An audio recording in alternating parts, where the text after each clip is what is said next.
Hi, seid ihr bereit für eine neue Folge Bretttime Stories? Der maßlose Brettspiel-Podcast aus dem Westflügel Remscheids und der Dunkelkammer Bochums. Mit Haider und dem Potti. Zwei Typen, die früher mal cool waren. Viel Vergnügen. Ja, Tach Leute, schön, dass ihr eingeschaltet habt heute zu einer weiteren Folge Bretttime Stories und ich muss direkt sagen, ich bin ein wenig aufgeregt. Wir haben nämlich heute mal wieder einen Special Guest und tatsächlich kann ich direkt mal sagen, ich war ein wenig inspiriert durch den lieben Matti. Der liebe Matti hat nämlich gesagt, Mensch, Benny, hau ihn doch mal an und hol ihn mal rein und gesagt, getan. Aber dazu kommen wir gleich. Ich begrüße erstmal den Singer und Songwriter D to the Daniel to the Heidolinski. Ja, hallo, ich bin nicht minder aufgeregt, muss ich tatsächlich zugeben. Ja, spannungsgeladen, aber ihr werdet sicherlich gleich auch erfahren, warum wir denn so halbwegs Kribbeln im Bauch haben. Aber zunächst, hey yo, Captain Jack, bring me back to the railroad track. Running to the railroad track, run along with Captain Jack. Di-da-do, di-da-do, di-da-di-da, di-da-do. Run into the peace come back, run along with Captain Jack. Di-da-do, di-da-do, da-da-da-da, di-da-do. Left, right, right, left. Okay, ich weiß nicht, was ich sagen soll. Daniel, vielleicht kannst du gleich mal aufklären, warum du dich trotz unseres Gastes heute für dieses Lied entschieden hast. Aber ich würde sagen, wir lassen ihn nicht länger warten. So, let me introduce the one and only Sandy Petersen. Hi. Hello. How you doing? Welcome to our show. Thank you. I'm excited to be here. And that song was worthy of another Daniel Kubelbach. So Daniel Cool. And I am one of the few Americans who know about that guy. So are you kidding that you know Daniel Kubelbach? Daniel the Zauberer. And I've seen it. I showed it to a bunch of Germans and they were really mad. Could be our imagination that we are connected, that you remember that song, maybe. Don't know exactly. That's right. Yeah, so we have to announce one big thing because it's very special that Sandy is participating today in our podcast because he has wedding anniversary. So Sandy, big congratulations. So which anniversary you are celebrating today? This is my 42nd anniversary. Oh my goodness. I was married in 1979. 1979. So in 1979, I was not born? I wasn't born. Not born. I wasn't born. Yeah, for sure. I was getting married. So that means you are literally young enough to be my kid. Sure. Maybe it could be, I don't know. Are you 40? Are you yet 40 years old? No. I'm 34. I have 34. Oh my goodness. I'm 38 and in May I become 39. Well, I do have children that are younger than you as well, but children are no good. Yeah. What I mostly value is that I have grandchildren. And those are awesome. I read that you have 5 children and 11 I know what it's called. Grandchildren. Is it right? I'm up to 15 grandchildren now. 15 grandchildren. Yes, and they're better than children in every way because with your child, there's always a little bit of, are you living up to what dad did? Was dad mean to you when you grew up? There's a little bit of like tiny bit of tension, but with the grandkids, it is just pure love. Yeah, for sure. They just love everything about grandpa. I don't have to worry about spoiling them. I just do it, and they when they leave my house, they cry, which is great because they're sad, so the purpose of kids is to have grandkids. Now you know. For sure. I can't say something about I'm it. saying this with my son sitting right over here listening to me. At this moment, I'm not a father, but Daniel is. So 3-time dad, I can tell you. Yeah, when you have, or in future, when I have my great children, I will, was heißt danach? I will take revenge for my education with my children. So you can do that. Chocolate the whole time. Messes the pants, it's back to the parents to change it. You don't have to do any of that stuff. It's just the good things. Sandy, so let's talk a little bit about you, your life, and your work, because there are some interesting things I was reading today and yesterday to get some stuff to talk about. So it's well known that you started, or in the 1990s, you are also working on producing video games. And yes, I started out in 1980 was my first publication. It was for a role-playing product. In 1981, I published Call of Cthulhu role-playing game, the first Lovecraft game. I kept doing role-playing things with a couple of other things. Like for example, I was the developer of the first Arkham Horror board game called Chaosium. Then in 1988, I went to video games. I went to Microprose Software, where I worked on a bunch of games, including I did some work on Civilization, the first Civilization by Sid Meier. Then I went to id Software, where I did most of the levels for Doom, Doom 2, and some of the levels for Quake. Then I went to Ensemble Studios, where I was still doing video games. I did the Age of Empires series and other things, Halo Wars.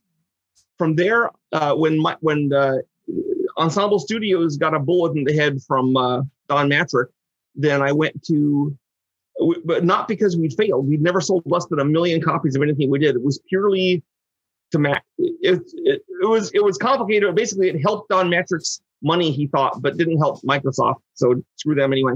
So I went to a college, and I taught video game development for 2 years to master's degree students. And from there, I founded the board game company, and now I'm doing that. So I kind of went back to paper games, and now I'm doing the board games. And I can see, I guess it's a podcast, so your fans can't see, but I see Benjamin has 2 of my board games right there on next to him. Yeah, so the audience can see, because we are recording, on the one hand, we are recording for the just podcast like Spotify, and we're also showing the podcast on YouTube, so they can see the games. But you said something that you developed on Doom, and is it correct? I read that you went to id Software 10 weeks, it was in 10 weeks before the before Doom was released in December 1993, and so it was 10 weeks before the release. And is it correct that you developed in this 10 weeks 19 levels for this video game? Well, it was a little more than 10 weeks, because there was the first. I actually went there in I think early August, and it came out in December. But the first month, I think, was or so was officially I was on probation. So it was 10 weeks from when I was fully hired, but there was also some weeks ahead of that. And yeah, I did 20 of the 27 levels for Doom in that time. Now, 8 of those levels I converted from Tom Hall's originals, but there was a lot of work to do, because it wasn't Tom's fault. Tom had less textures. He didn't have ammunition packages. He didn't have decorations, so I had to add all that stuff, add new triggers. So yeah, so I did 20 of the 27, or you could say I did 12 and a half, and then another half of 4 of 8. But yeah, I did most of the stuff on that. Then Doom 2, of course, came the next year, and I did 17 of the 32 levels in that one. Correct. So again, and 7 levels in Quake, correct? And 7 levels in Quake. That is correct. So Quake was one of my first gaming consoles I was an owner of was a Sega Dreamcast, and there was a Quake 3 Arena, and I have this big arcade arcade joystick. It was very, very nice, very nice game. But our Quake 3 Arena, it's not the game you are working on, but I only worked on Quake 1. Then I left for Ensemble, where I did Age of Empires, Age of Empires 2, Age of Empires 3, Age of Mythology, Halo Wars. Yes. So my first video game experience was Doom as well in the 90s. So I loved the game, but I have to confess, Sandy, that I just got familiar last week that BFG stands for Big Fucking Gun. Oh, no. Our official meaning for it at Ensemble was it's big fun gun. Big fun. Yeah. That's what we told people. Big fun gun. So this one believes us, but that's the official name. Unbelievable. And when I did my research, I was laughing out loud because you are totally familiar in that moment when you played all the levels with your fist, and then with a chainsaw, you run with a chainsaw through monsters, and you think, why a chainsaw? Please, you won't get is straight from Texas Chainsaw Massacre. Yes, I love this movie. I love this movie. Really great game. And the so what was it? The plasma gun, and it's like we are warped to our childhood right now. So really great. You raised me. You can say I'm one of your great children. Don't blame me for your mental and emotional problems.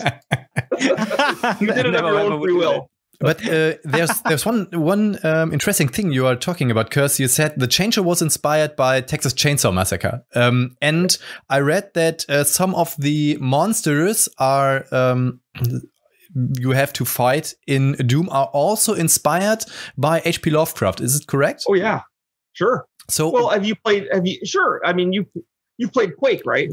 It ends with Shub-Niggurath as well, boss. Right? There's the Shambler, which is a dimensional Shambler, taken straight out of my book, Petersen's Field Guide to Monsters.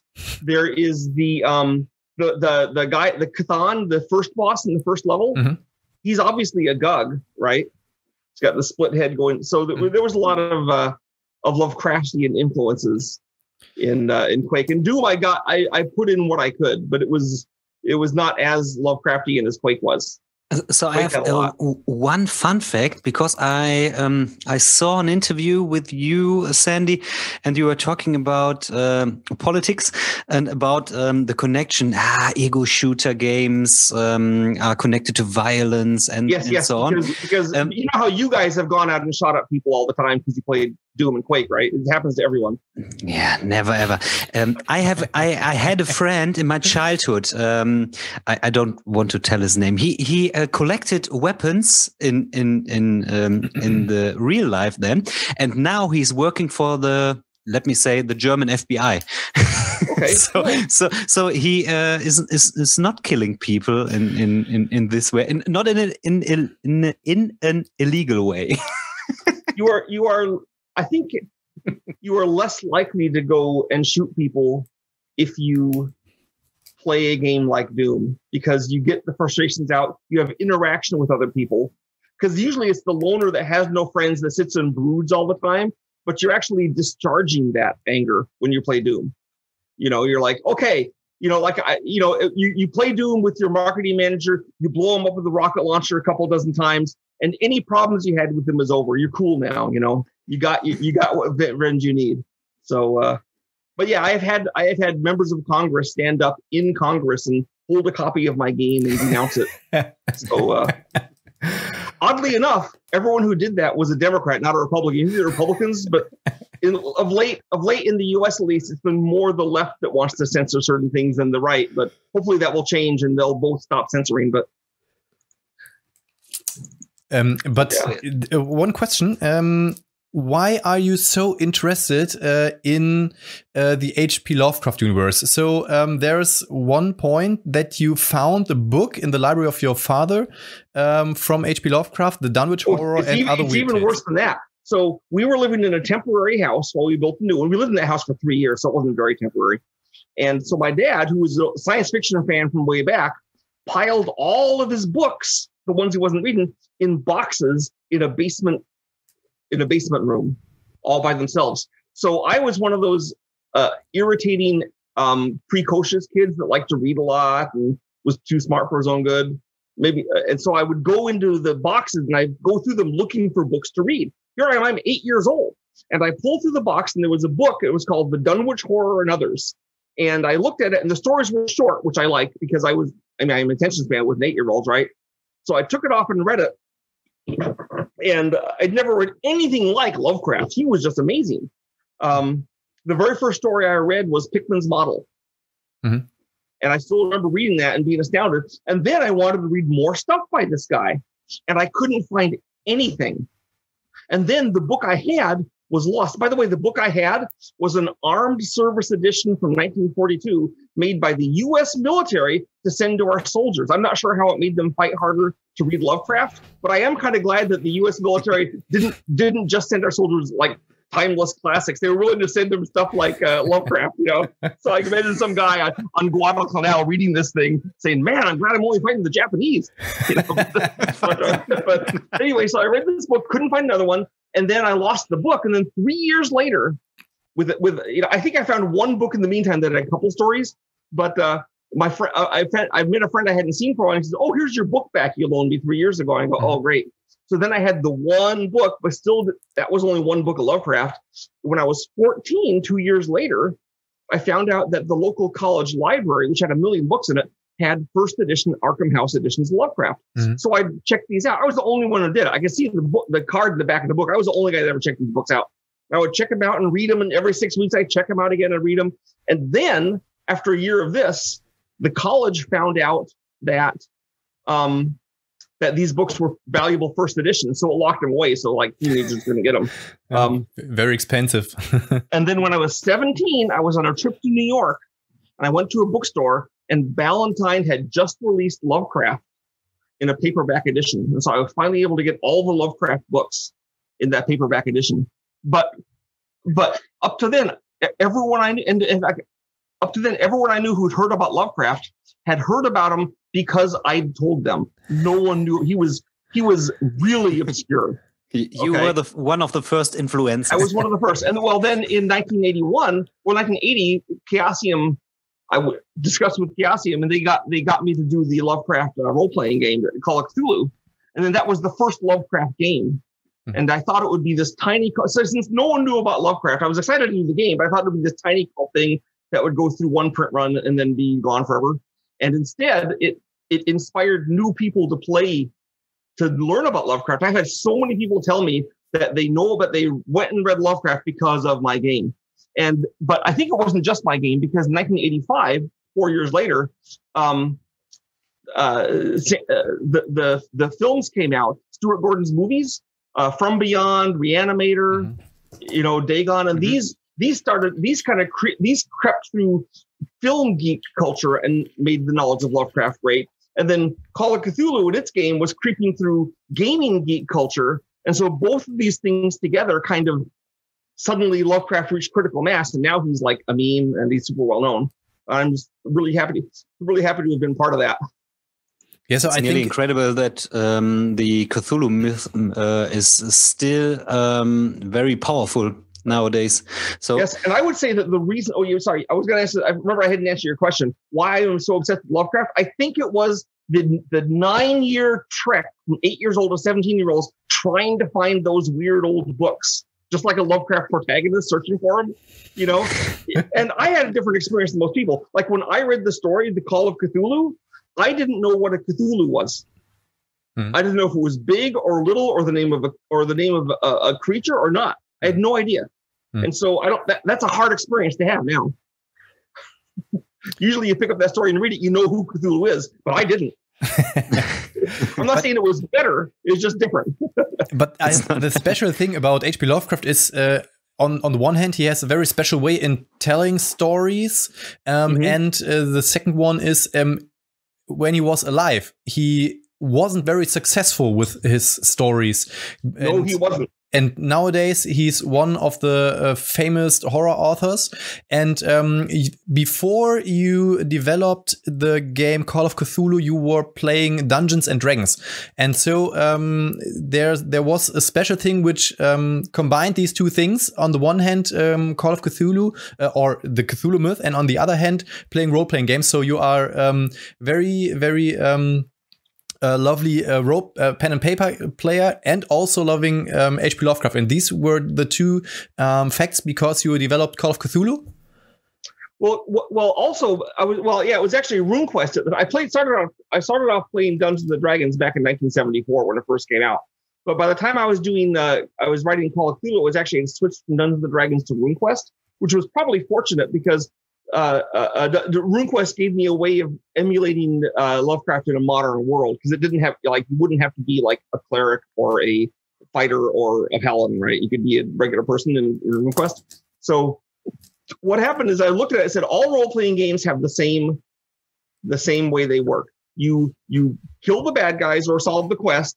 You get the loot, experience points, money. You use the loot to make your character level up. Then you go kill tougher bad guys, get more loot, level up, get tougher. And there's this standard cycle that goes through. And it's compelling, and that's what makes role-playing games attractive.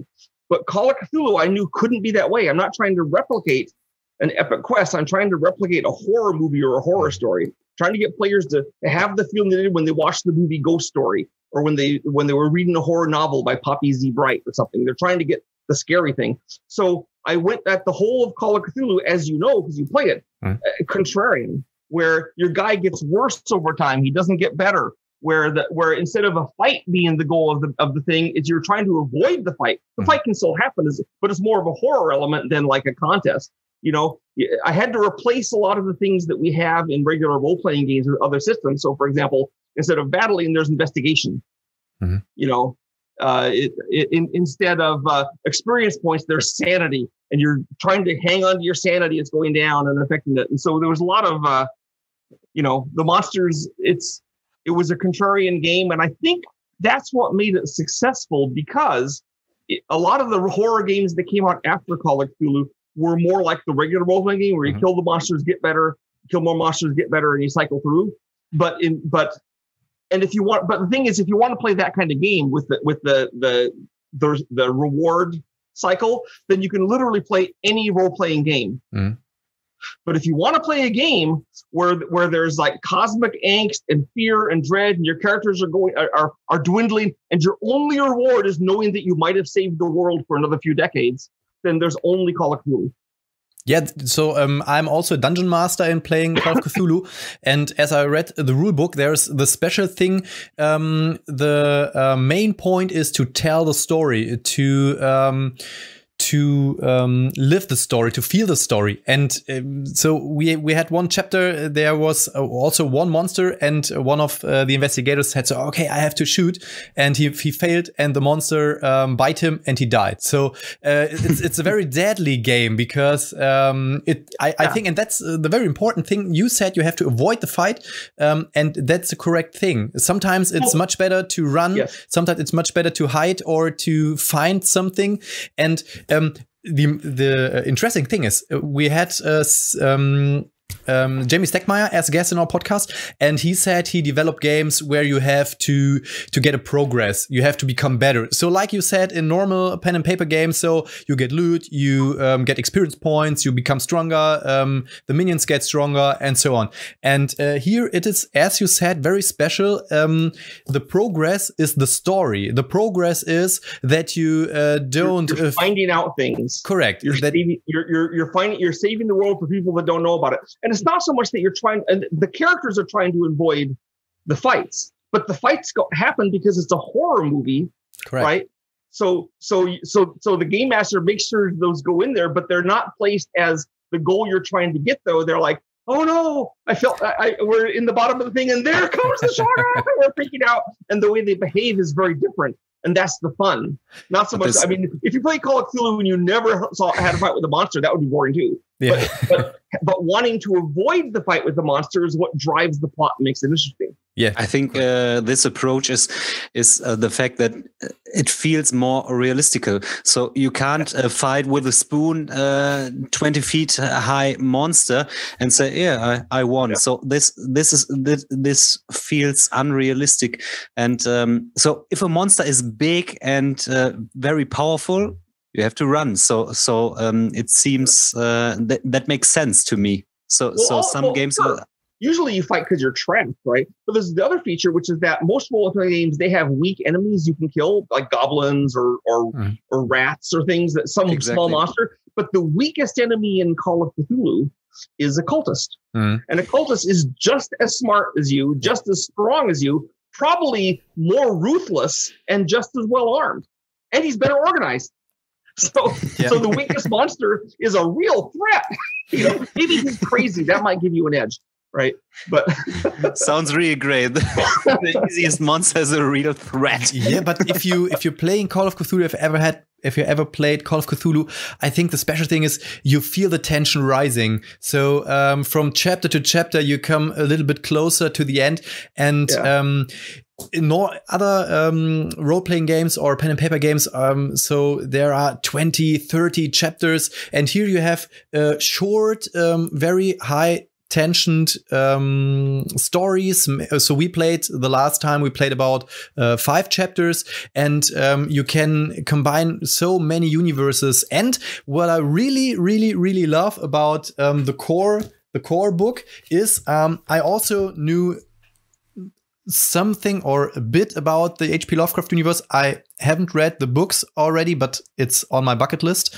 And what I really love is there are, I think, about, it feels like 100 pages where you see how the monsters are, how big they are, what they can, the story about, it's the skills. I think that section of the book is also very, very, very lovely. And so you have read all of the books of H.P. Lovecraft, that you have this information about? I have read all the books. I have read all the fiction of H.P. Lovecraft.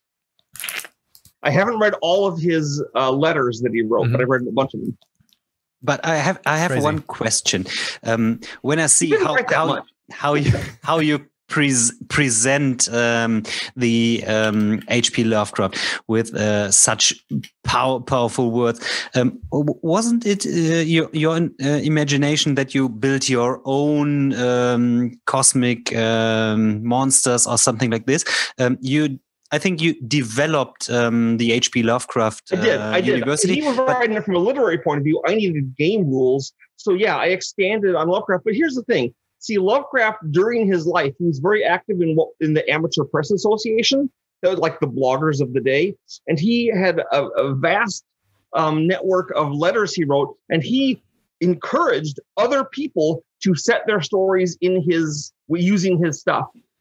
Okay. So I read a story by Clark Ashton Smith or Frank Demont Long or Robert E. Howard, and like Cthulhu would be there, or the Necronomicon or Arkham, and it gave all these things an eerie sense of maybe they're real. Other people are talking about them. So that's one of his innovations. He wanted everyone to use his stuff to set up the first equivalent of a cinematic universe, you might say, right? So there's no copyright about it. A shared world to write in. Okay, so I feel fine going into that shared world because that's what Lovecraft did. So I don't feel bad about it. But for example, there was gaps that we needed in the game. So for example, one of the most popular Lovecraft monsters nowadays, and you see paintings of it and figures of it, and is the Dark Young, right? Benjamin knows about the Dark Young. So the Dark Young I totally made up from whole cloth because I needed a monster to be like we had Shub-Niggurath. I needed something intermediate between a person and Shub-Niggurath. So the Dark Young was a creature I completely invented that was put into the game. A lot of Lovecraft stuff, he would just say, "Oh, there's a hunting horror." Then I would use the words hunting horror, and I made up a creature for it. So to be the hunting horror, and I based it on some glimpse of a monster in some other book that wasn't named. So they all have connections to each other. Like the Dark Young is vaguely based on Notebook in a Forgotten House, in a Deserted House by Robert Bloch. But in that story, it's called a Shoggoth, and but it's a tree-like monster. So I did a tree-like thing. So yeah, I had to expand on the universe because Lovecraft didn't have to expand it. He could just make it whatever he wanted. But I needed players to be able to, or not players, but the game masters to be able to consistently know what a thing was like and have stats for it. Because you have to know where the elephant is. You have to know how can the Dark Young fit in this room. And I try to do scenarios that give them new expanded abilities all the time, or showing like for example, there was recently a book published by Chaosium. Well, not that recently, a couple of years ago, but I don't think it made it into German yet. But it's called Petersen's Abominations, and it's the scenarios I wrote for convention adventures. So when I go to Germany, which I go every year, we would play one of these scenarios because they won't let me play a scenario that's published, right? Because I'm Sandy Petersen, I have to play a new one. I have to write my own. But so one of the scenarios in there has a Dark Young, and it's on the cover, which is wired into a computer network, and it's talking to you as you're in this building, a biotech company. It's talking to you through the speakers. The Dark Young say, you don't know it's a Dark Young, right? But it's there. So it's a new way to. It's it's the Dark Young, and there's no reason Dark Young couldn't do that, but it's kind of a new approach to it, you know? New interpretation of it. Yeah. There was one thing so you said that H.P. Lovecraft did something new. It was a very, very interesting thing that you never seen before, but please be a bit more precise. Which or what thing was the special thing that you are so fascinated in this universe that you develop so many games, stories, and everything in this universe? Lovecraft did a lot of things that he'd done for the first time that no one had really done. And I didn't understand them at the time. I just had the feeling for it. One of the things was that shared cinematic universe. One of the things is the way he gets you to abandon your suspension of disbelief. Is suspension of disbelief a thing that they say in German? It's when you're reading a science fiction book, and obviously there's no Martians. So you have to kind of put aside the fact there's no Martians to read the book, and let's just forget about the fact it's bogus, right? Just accept it, kind of thing, right? You can't. And so any book that's fantasy or horror or science fiction, the reader has to put aside that fact that he knows it's not true. The way Lovecraft got you to put it aside was unique.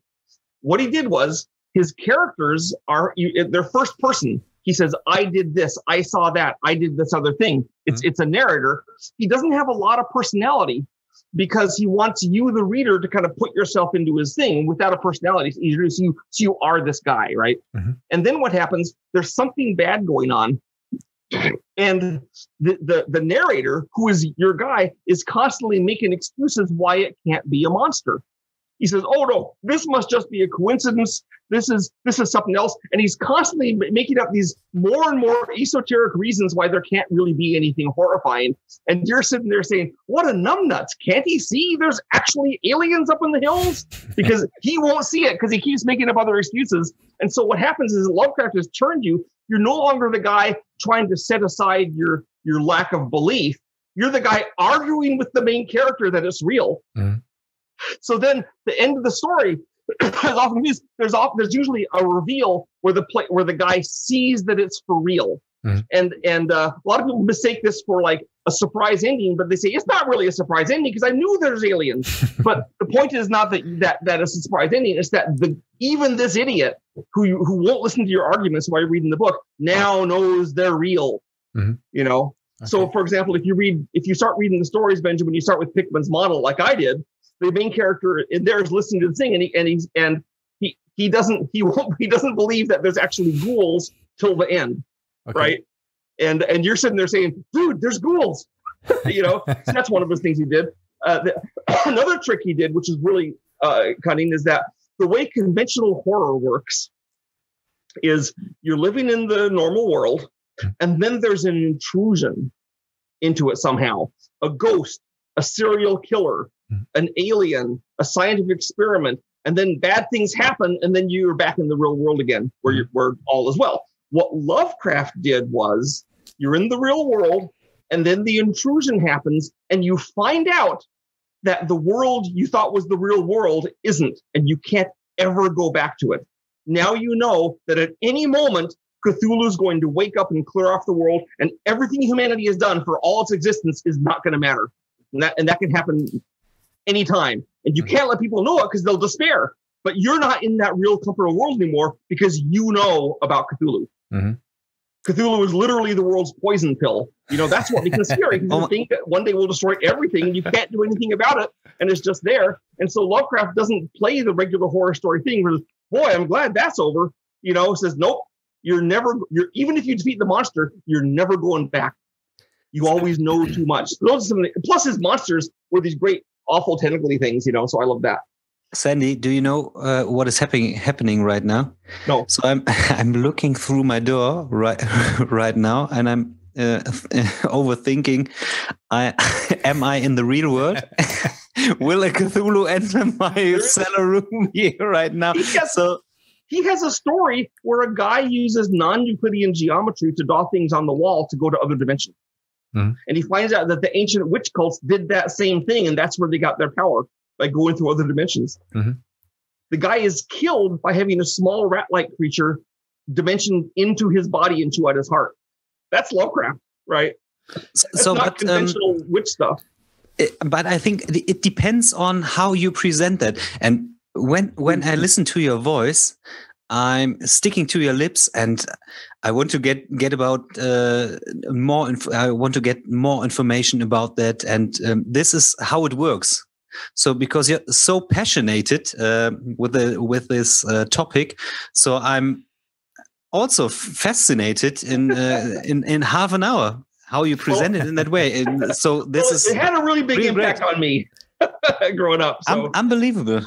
But my whole life has had a lot of that. So I have a bronze bust of Lovecraft on my shelf over there that I bought because I'm so, you know, I have a large oil painting of Cthulhu on my wall where most people would have like a seascape or a black velvet Elvis painting. I have Cthulhu. I guess it's technically a seascape because they came out of the sea, but people glance at it and they go back and say, wait a second, that's not a landscape. That's some kind of thing. And Lovecraft right now is wearing a cowboy hat because, you know, he's life size, so it fits him. But yeah, Lovecraft has really affected my life. He is the founder of my feast, so I'm so grateful for him. I'm sad that he didn't get to see his success, but the success didn't happen until like 1981. So it'd be tough to live. I mean, I guess he could have technically lived that long, made it to the 90s. But apparently the fact that he drank over a gallon of black coffee every single day is what did him in. Oh, no. That is stomach cancer. You said that you supported also in developing Arkham Horror, the board game, and I read that you are visiting also conventions to play role-play games, and you pick up your own role-play game and play it with the people over there. And so is it correct that you also support or that you love support people in doing their own board games? Because I saw on your homepage there's at this moment there are a 3-part long gaming practicum where you tell things how you develop a game or a board game. So well, I thought I had some information on how to do that, so it'd be useful to give it out to people. See. This kind of comes from back in the 1980s was a huge gaming crash when the Atari systems and the other various gaming systems had so many terrible, crappy games that the entire gaming world plummeted. As far as I'm concerned, I don't view other game developers as being rivals. Mm-hmm. I view them as being peers, and the more good games that are out there, the better off we all are because it expands the hobby. Now, obviously, I want my games to sell better than everyone else's, but like Jamie Stegmaier is not a bad guy to me. I'm like, yeah, he's making games more popular. That's great. Some of the guys that buy his games may come buy mine, you know? And so it's kind of like when you're driving down the road and you see 6 restaurants all together in a strip. Those restaurants aren't rivals. They're feeding off each other. Mm-hmm. People will go by, hey, let's go to a restaurant, and they'll go by to that place and pick one of those 6. You know, I don't know if that's a German thing. It certainly is an American thing. You have a lot of restaurants together. So the same thing as how it is in the board games. So when there's crappy board games, it turns people off board gaming and hurts us all. When there's good board games, it turns people onto board games and helps us all. Look how many board games you have on your shelves behind you. You don't buy just one game. You don't buy just Jamie Stegmeier's games, right? So in Germany, we have a chance to buy some of mine. In Germany, we have a lot of people doing good games. We published a few games by people that are not me. You know, we have 2-Minute Dino Deal, Evil High Priest, 8-Bit Attack, Evacuate. You know, so I mean, a lot of our flagship games are mine, but that's partly because I'm like the flagship of the company. But I'm also really enthusiastic about games, as you probably noticed. So. I would say Konkurrenz belebt das Geschäft, so we say in German. So that means that a lot of good games. Rivals are good for business. rivals Yes. are good for business. You can Yes. say yes. So that's it. So that's the point. But I think that's a special thing. We are doing a hobby. So as you said, I think Daniel has over 100 games. I think in my shelf there are 200 or 300 games. And so that's a special thing. And for a few days, I talked to a friend of mine and we talked. So, okay, you have 1,000 games. Oh my. Well, I get a lot of them free, so it's not fair, right? Oh my God. But, okay. And that's not all the games in the house, but yeah. So I've been doing it longer than you guys. I've been doing it longer than you've been alive. So it's only fair I would have more, right? A bit. So. But there are some angry guys. They said that Daniel and I just have known board games for years. So no, but would you say it's your mission to help the guys or to help the hobby to be better than now? To progress? I don't think it's my mission. It's their mission if they want to be better. I can do what I can to help them, but my mission is to make good board games that people will like. Mm-hmm. And as a sideline, you know, I have my YouTube channel where I talk about things like how to do a game, or there's all kinds of stuff on the YouTube channel, right? Mm-hmm. But I don't regard it as my job to do that. I want to give people who are trying to do it the ability to miss some early mistakes, you know? So, and at one time it was my goal to make Lovecraft well known, but I guess that one, I'm like, mission accomplished. I would say that's also, that's done. So I think for the German market, I think it was 3 months ago, it was announced Cthulhu Wars will be released in German. So it was like an atomic bomb in Germany. So many, I think many pre-orders in our world and in our community. Nearly every single second person said, yes, I pre-ordered. Yes, I pre-ordered. One of the best area control games ever, and so on and so on. I will just say that we have not seen a nickel of that money yet. That comes when it's published, I think. But we are very excited for it. It will come. Excited. This fall, it looks like I'm probably going to go. I didn't get to go to Germany last year because of the Black Death, but this fall looks like I get to go again, and I'm looking forward to seeing copies of German Cthulhu Wars there. So that'll be cool. I go to a tiny convention in Eastern Germany every year, and I try to go to Essen, but I think Essen is going to be kind of sad this year, so I think we'll probably skip it. Berlin Con? Do you mean the Berlin Con? No, it's called the Kraken. And it's only like 100 people, basically all buddies that hang out, and you can look at the let's see, what's the website? So guys, you heard, if you want to see Sandy Petersen, you have to go to the Kraken convention. It's wait,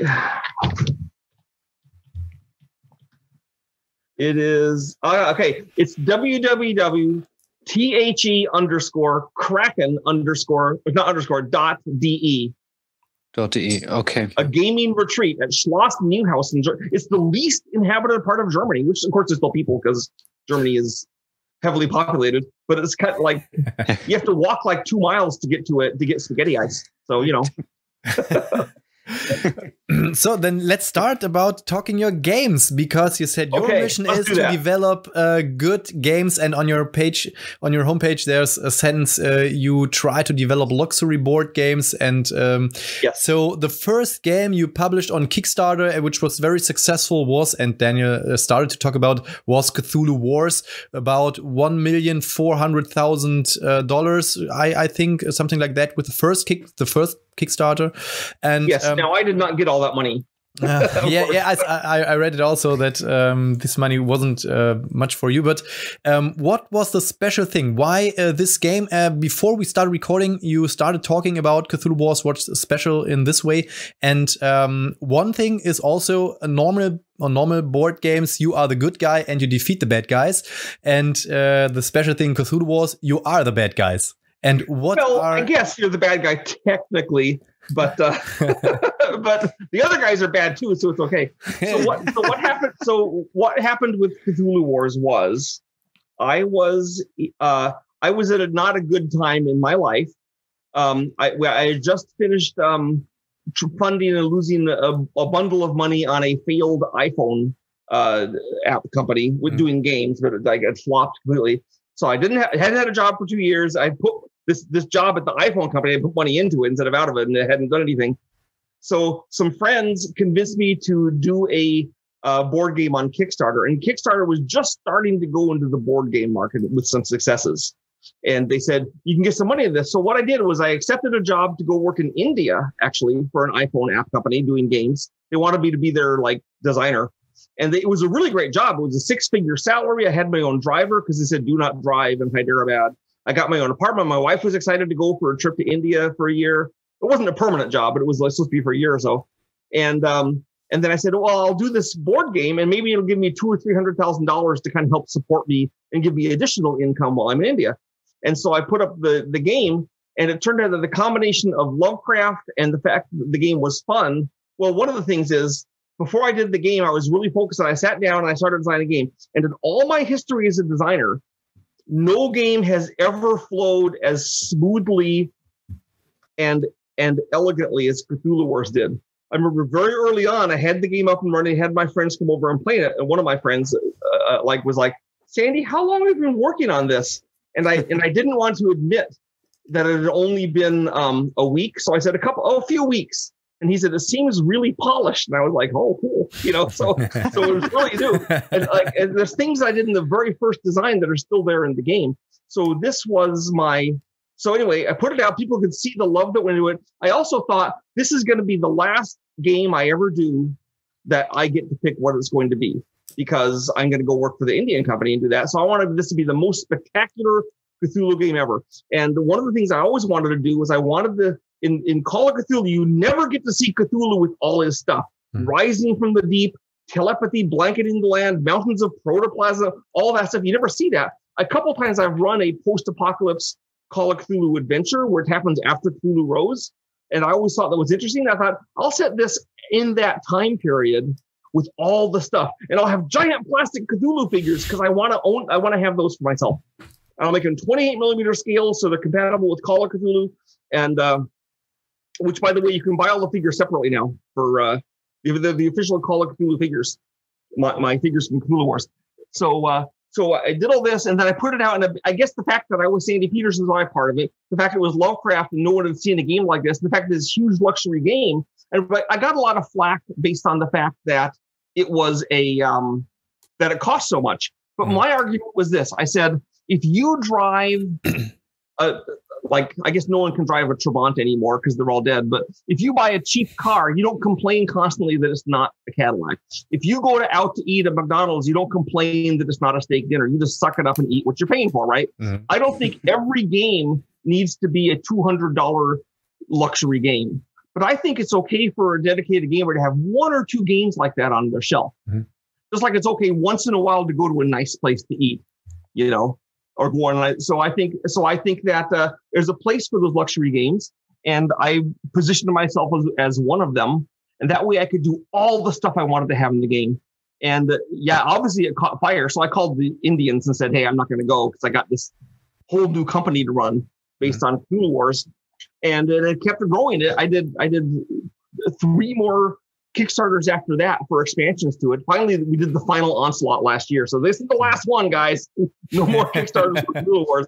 It doesn't mean it's going out of print. It's not going out of print. It's just that we are going to do it in a giant Kickstarter. We'll just publish new things, Mm-hmm. In fact, we announced one this year, not on Kickstarter, but we announced the some new stuff this year. So anyway, that's where Cthulhu Wars came from. And that's what are you announcing? And I started doing other things. Pardon? What are you announcing? What is there in your pipeline?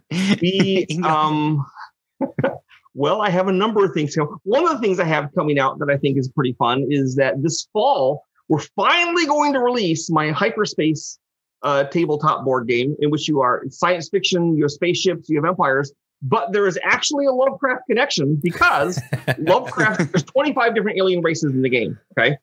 Now, Lovecraft's monsters, a lot of them are actually aliens, right? Mm. The fungi from Yuggoth, the old ones, even the Starspawn of Cthulhu are aliens, right? Mm. So I put them in the game. So 5 of the 25 races are actually Lovecraft creatures. So you can be there. So I'm playing the Starspawn. And there's a backstory to the game in that the Cthulhu Wars happened. And the remnants of humanity fled Earth. And now humans don't have a home world. They live in these big world ships where they're in cold sleep, kind of finding a new world. And so in the game, you play the humans, you're like this race of nomads that doesn't have a home world. Mm. But if you play Cthulhu and the Starspawn, your home world is Earth. You live on Earth because you took it over.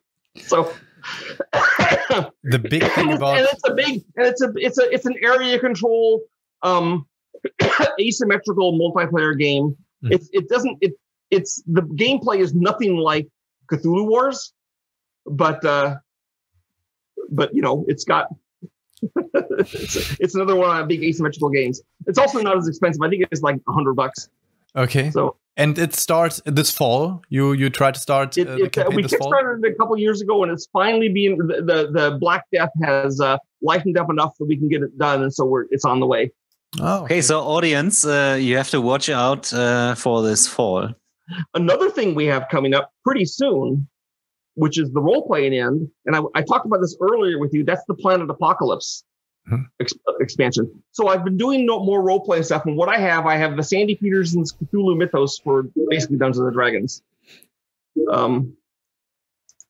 So I read that on your homepage, the Cthulhu mythos. So yeah, so it's a big book. It has all kinds of stuff. There's actually I've learned and uncovered and done a lot of stuff with Lovecraft that I didn't know at the time when I did Call of Cthulhu. So there's expansions of what's going on. One of the features of the Cthulhu mythos for 5e that I've done is that the great old ones like Cthulhu, they aren't treated as a giant monster that you fight and kill. They're more like an environmental effect that goes up through stages. So Cthulhu starts out, you're getting like constant nightmare. You're getting nightmares from them. You can there's the angle, the geometric angles change. So when you're running away from Cthulhu, it takes further than going towards him. And then as you get stronger, then you can't. You go in a circle, and the nightmare starts having flashes of images. And then finally, people start going insane, and angles crack open, and monsters come out of it. It's just getting worse and worse. So it's not just I got to fight the giant monster. It's like everything about reality is changing, and all the great old ones work like this. So that's kind of a fun thing we've done in that. And we also have a thing called the Sagas, which is every month we do a hardback book, 60 to 80 pages, which is one chapter. There's 4 chapters in the whole thing, which is of a complete epic adventure, taking your guy from level 1 to level 16 or whatever, and going up against some awful thing. So we just finished Gig Snake Granddaddy. We just finished Dark Worlds, where you actually go to Yuggoth. You start right out being sent to Yuggoth, and you have to get back to Earth. But the problem is you have to get your body's. If you don't get back soon enough, then the spell that lets you survive on Pluto will wear off and you'll all freeze and die. So it's problems. So much future, unbelievable. Unbelievable. Yeah. Yes. So in the future, you try to combine much more role-playing games with your board games. So the expansion when I understand it correctly, so the expansion for there are 2 different things, I think. So you have the 5e program. These are the role-playing game. And the expansion for Planet Apocalypse is another thing, correct? Yeah, so we're doing what it is the Planet Apocalypse is also for 5e, and the idea behind it is that everyone plays their games, and periodically your campaign comes to an end. Paizo estimates that the average campaign for role playing lasts 6 months, then the group breaks up. Now that might be because most of their guys are college kids. I don't know, But so I thought there's, periodically when you're playing D&D, for sure, your campaign ends and you go to a new world. You want to try out Ravenloft, or you want to do your own homebrew world, or you want to do something different. So I thought there's a place for a role-playing supplement that shows you how to destroy your world. And that's what Planet Apocalypse does. It's set up so that your gaming world comes to the hell rises up and destroys your world. Now, you don't have to destroy your world if you don't want to. You can just use the monsters or have it threatened, but it gives your world an exciting Viking funeral, if you want. And it's designed to do that. There's scenarios in it. There's all the monsters. It's how the world's falling apart. And even the forces of good are all trying to fight them. The forces of evil have to decide if they're with or against the new hellmongers, right? And so there's all kinds of stuff going on that's really entertaining from a role-playing point of view. And if your players do somehow manage to save the world, I guess that's great, but that's a Planet Apocalypse that's coming this summer pretty soon. And it's a big hardback book, hundreds of pages thick, full of stuff. So high quality. Like sounds like that's kind of stuck ourselves in the luxury category of games. So yeah, sounds like you try to make your games much more immersive, so that you can feel the universe much more than just playing the game. Well, yeah. Once you have the universe, then there's fun things going on, you know. So like for example, for Hyperspace, I've already been working on not an expansion of that, but another game in the same universe called Starship Captain, which is tactical battles. Because in Hyperspace you have fleets that you go out and you fight and you conquer worlds, but Starship Captain is one-on-one. You know, or multi-ship model ship. But the idea of in the Starship, each player controls one ship, and you're steering around on the map board and trying to shoot the guys.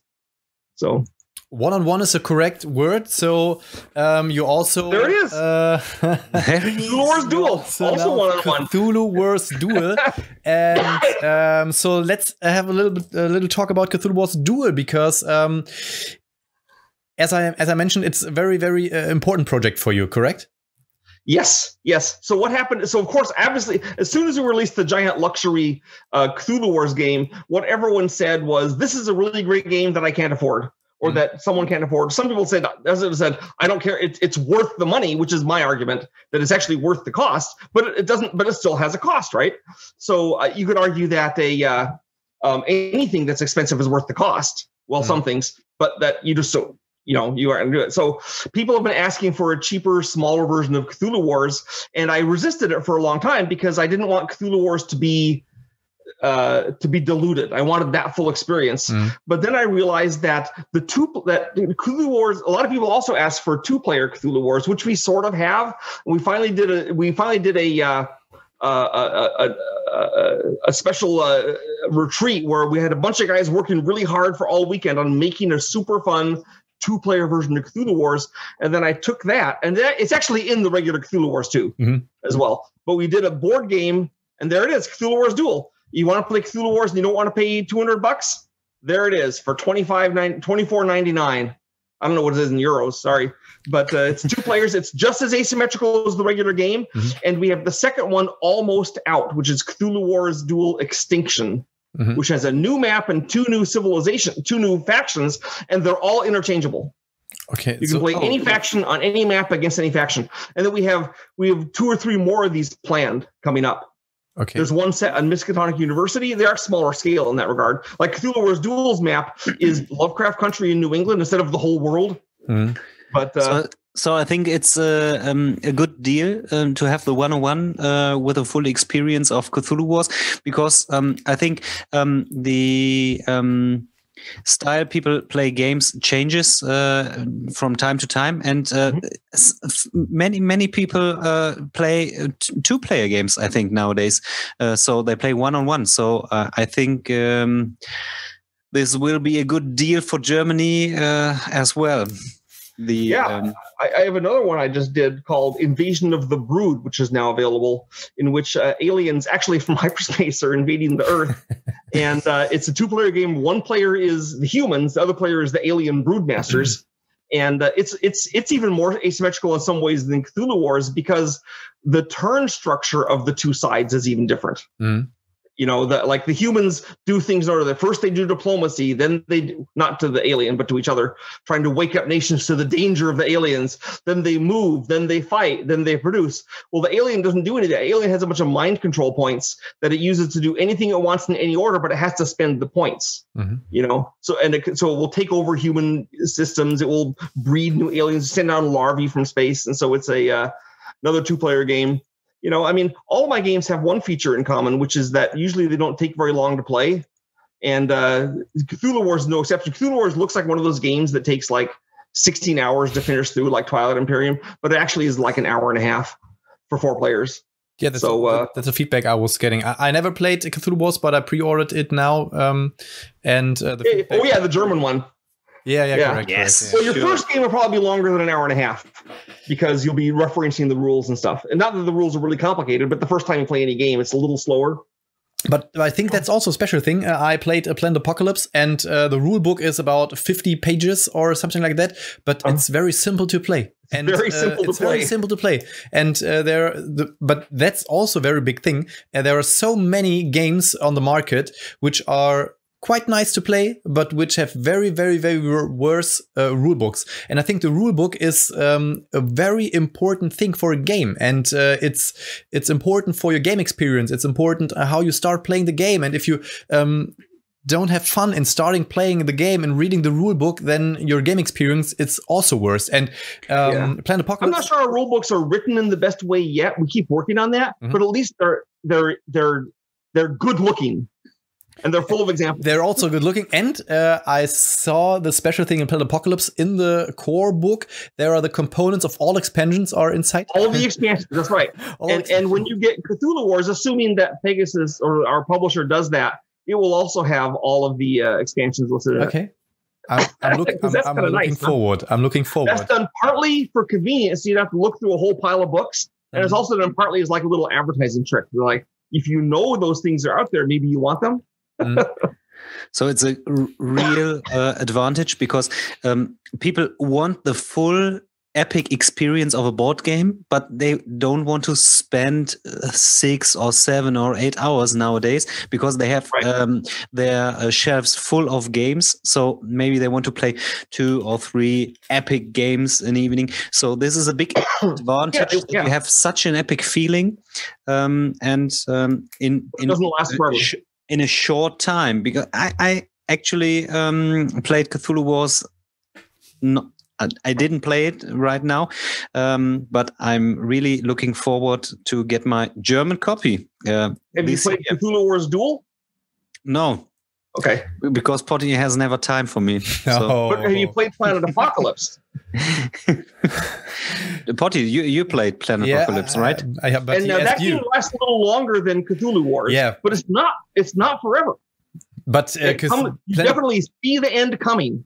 Yeah, you see the end coming, but Planet Apocalypse, I think this is one critical point. So I love these games, and I have one friend of mine who was living in Hanover. I bought it from him, and I have also the Void and the Dragon Pack. And I love games like this. There are so many dice, and you have to throw the dice, and the darkness is coming up, and so there are so many creatures, and if you win, it's always just one turn before if you would have beaten. Absolutely correct. And but you have to play. So Planet Apocalypse, you have to play 2 or 3 hours, and so it's a bit different to Cthulhu Wars. It's longer than Cthulhu Wars. But I think the special thing is that your turn in Planet Apocalypse is about 1 minute or a few seconds. You just decide, okay, I place the militia, I do this, I kill some monsters, and next one. And so the counter is rising up, and the darkness is coming. And what I love in the game is the part when the bad guy moves into the field of an investigator. So then everything is taken from the real world into the special thing. And there you are facing the nightmare. So I think that's a very, very cool feeling. And that's a very, very cool mechanic. So I love Planet Apocalypse very much. I'm also, at Planet Apocalypse, I'm also really, really proud of the advancement system.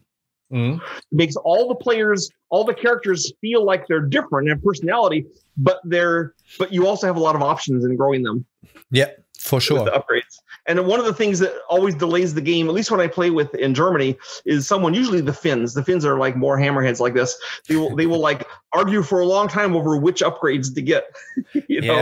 So that could be a bit downtime. It can raise the downtime. So the friend of mine I was buying the game from him, he also said, so if you play the game with the wrong people, so they are deciding, what should I do now? Should I walk here or there? So this is a game, I think so. Or forward games, straightforward from your stomach, and just play as you feel. So and then it's big fun.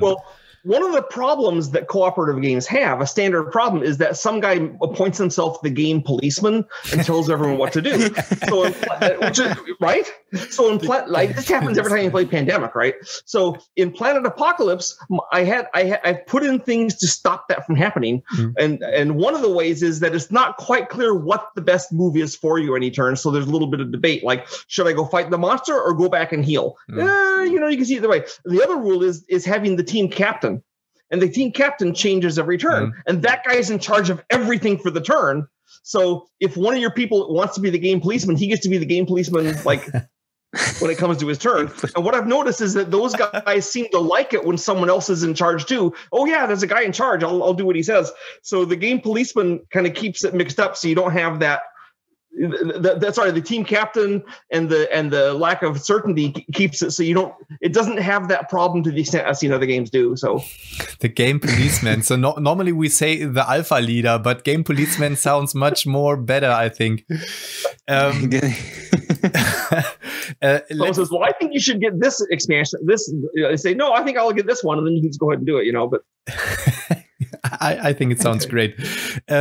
So let's take a little bit step backwards and just talk a small bit about Cthulhu Wars 2, because before we start recording, you said some things which are very, very important, which are very special about the game, because you said it's very important to get the Cthulhu Wars feeling in the small game box. And was that a big problem, or was it easy to do?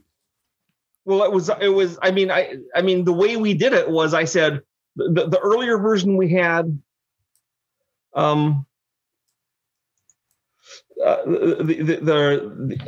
earlier version we had of two player didn't really work, and so we actually had a thing. Basically, when we do some of our Kickstarters, we have a thing we call the whales. When someone can, we have some of the pledge levels be so high that no one rational will ever do them. It's like $1,000. Okay. And we do them mostly. We don't do them really because we want people to pay us $1,000. We do it so it looks like if you're only paying $200, you're saving money. So Cthulhu Wars didn't look so bad. It could have been 1,000, right? So anyway, but every time some of these people, and usually, and what it was this year was, you pay your $1,000, you come to Sandy Petersen's house for the weekend, we play test upcoming games, we do things together, we learn stuff. You get your, and so all these guys came who were like super fans that wanted to pay $1,000 to spend a weekend at my house. And probably we lost money on the deal, but that wasn't the point. The point was to have this fun weekend. And so I said, I'll have these guys do it. So we came in and I said, okay, what we're going to do for this weekend is, you guys who are super fans and love the game, we're going to make a 2-player version of Cthulhu Wars that's fun. And so we had these 7 intense guys doing that all weekend long. And that's how we did it. Crazy. I mean, I was there too, but that was how we did it. So we just had this intense seminar of making Cthulhu Wars fun. And they paid me $1,000 for it. Which I said, they got that money. We fed them like kings, and we gave them copies of stuff, and they got all kinds of privileges. Like I said, we probably lost money on it, except I don't feel like we lost money because it was so fun. Win-win situation for everybody. Yeah. And so now you said there is at this point of time there's an expansion is still available or is coming this year for Cthulhu? No, it's coming. Extinction. Cthulhu Wars Dual Extinction is like in the process of being shipped from China. It was on the Ever Given, so then it could be some months later in the stores. Well, I'm hoping like in May. Oh, May, okay. So May, but first of all, for the American market or just for the European market as well? It's being shipped from China. I mean, it's going to be in English. We only did one edition, right? Okay. But it's being shipped to Hamburg at the same time it's being shipped to Seattle. So it'll probably get to Hamburg first, right? Okay. So I think it's also or Amsterdam. I'm not sure where it's going to the German. We drop sometimes it's Amsterdam, sometimes it's Hamburg. But yeah, shipping straight to Germany. I don't know how many. Amsterdam's not that far away. Yeah, but it'll be Amsterdam's. Oh, I know it's close by, but it's just when we ship to Europe, we have drop points, and it's usually one of those two. So yeah, it's headed straight there, and so it will be in stores. I mean, the German distributors, or like Spiral Galaxy. I think they're in England, but they're distributing it too, right? So it'll just be in stores, and you can buy it from our website. It's probably going to be on Amazon.de. Ooh, Amazon.de, yes. So Daniel said that I bought things on Amazon.de. I know about it. And we also bought some things on Amazon.com. Games like Pan Am, for example, were just available on Amazon.com. But sometimes they ship to Germany. So I'm really glad. I bought the Ravensburger game Royal Rumble, so it's in a 90s style, so the wrestling game, so you won't get that on the German market, so it's a real trash game, but I bought that on Amazon.com. And okay. Do you know the motion picture Euro trip? Because Daniel said that Amsterdam isn't far away, and in the motion picture Euro trip they also book a flight and are traveling through Amsterdam. And there's one guy who said, "Oh, Amsterdam and Berlin, it's so near, you can just walk about a few minutes for it, because Europe is so small." So, well, compared to America, it's pretty small. Also, yeah. But the funny thing is, if you see movies about traveling through America, the guy's also driving by car over months and weeks and days. And if you see movies about traveling through Europe, there's just one day and they are from maybe Germany to Italy in just a few hours. So. Next day, you're in another country. Yeah. So, well, yeah. One thing. So I do a lot of reading about World War II and other wars. And so one thing that really made it come real to me was when someone pointed out, the distance from Berlin to Moscow is the same as from Chicago to New York. So I was like, okay. Special dimensions. So the trackless wastes of Russia are like, the Midwest. So there's one last question, but I have to. Europe has depth, while America has breadth. Let's put it that way. Wait, I have one. Oh, Potty is searching for a real big question. Okay, yeah. So two last games I would like to talk about. One game I also owned it, but you sold it? It was 8-Bit Attack.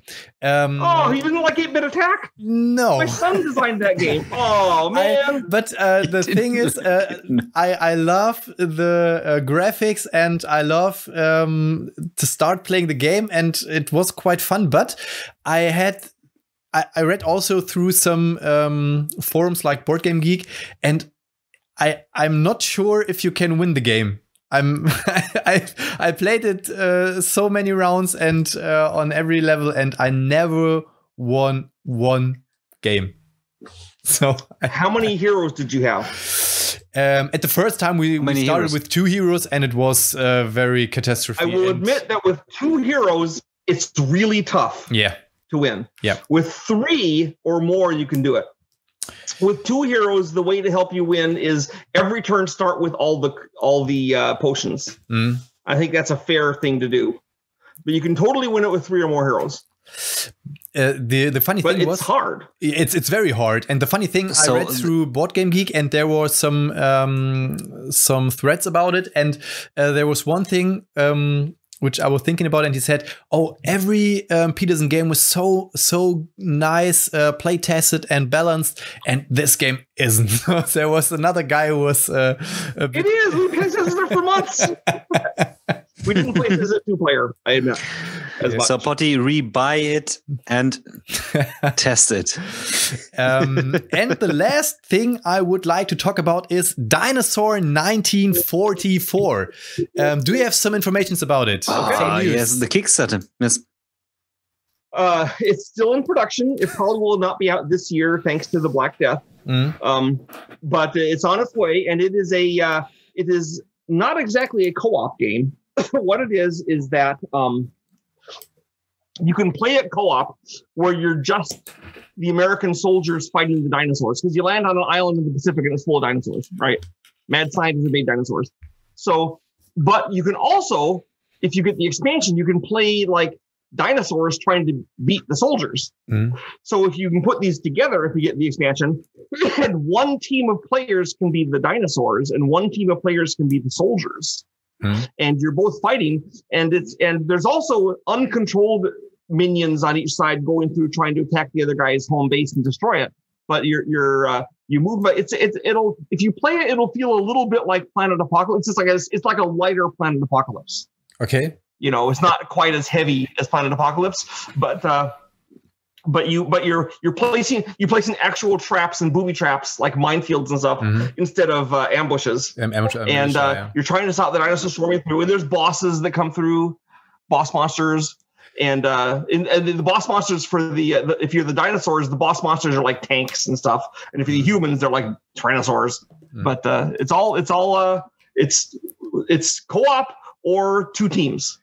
But why this freaking theme? So humans fighting dinosaurs. Okay. And so when I was a kid, wait, I have two. The second very, very important question is, where is the H.P. Lovecraft inspired? Okay, the H.P. Lovecraft inspiration is there. We'll get to that in a second. So what it came from was when I was a kid, some of the main toys you could get to play with, you could get plastic bags of soldiers.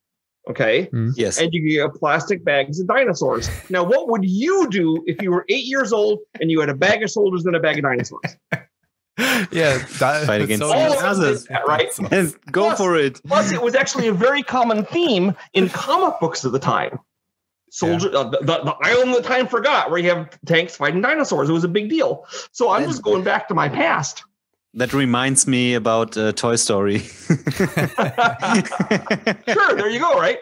So we were playing this game, so I said, that was a super fun game to play. At first I thought about Jurassic Park. I said, why don't give us some rules? Because we're grown-ups, so we can't just play and have fun. We have to have rules to have fun. So we'll have Dinosaur vs. Starman, the game that all Americans at least played when we were kids. You know, maybe that wasn't a German thing with your toys, but it sure was for us in America. Okay, that makes sense. And I have to confess, in Germany, it is the same theme. Yeah, there you are. But smaller country. And where's the point of H.P. Lovecraft? Okay, and the Lovecraft thing. Okay, so we know the scientists are using time travel to get dinosaurs into the modern world, right? Oh. Well, who totally does true. time travel in Lovecraft? The Yithians. So I posited they have Yithian tech. So some of the bosses are actual Yithians coming through the time loop to try to wipe out everyone, just to hide the fact that they exist. So you can get a past Yithian, the big cone-shaped mollusk thing. You can get a future Yithian, the beetle creature. And you can even get a flying polyp that comes through by accident. So there's actual Lovecraft creature. Oh, and an old one shows up. And here's the thing. They're weird. The old one is wearing battle armor. These are soldiers, right? Yeah. The Yithians are armed. Right. Yeah. So if you want to see, so an old one's battle armor is star shaped, like you'd expect, right? So we have figures for all these, I think but they're bosses. No one gets to be a Lovecraft monster. They're just enemies of everyone, right? But very, very fascinating. Daniel, do you have some questions left? No questions left. Okay, then I have one last citation or one quote from a guy who talked to John Romero, and he said, "I have no problems with the demons in the game. They're just cartoons, and anyway, there are the bad guys." That was Sandy Petersen. And Sandy, you're a very fascinating guy. Thanks for your time to talk to us. Thank you for having me on. Next time in Germany, check out that Kraken thing. And if there's a chance, you can swing by Schloss Neuhaus and we can have a drink together or something. Yeah, play a game. Or maybe in the next Kickstarter. I'm really looking forward. Or in the next Kickstarter, Daniel and I take the $1,200 pledge and fly through Texas and do some playtesting with you. You'll be here to design the 8-bit attack 2-player to make it work. Okay. Challenge accepted. Sandy. It was a real pleasure. Okay. Thanks for your time. Wish you a very very, very nice day with your wife to spend time and say hello to your wife from us. Will do. Okay. And so, thanks for your time. Leute, danke, dass ihr eingeschaltet habt. Kommt immer mal wieder vor, dass Daniel und ich auch mal an die Wand gequasselt werden, ohne dass wir großartig was zu erzählen haben. Aber ich glaube, es hat allen Spaß gemacht. Und in dem Sinne, danke fürs Einschalten. Thanks for watching and hearing us. Macht's gut, bis zum nächsten Mal. Bye, bye. Ciao. Bye. Ciao.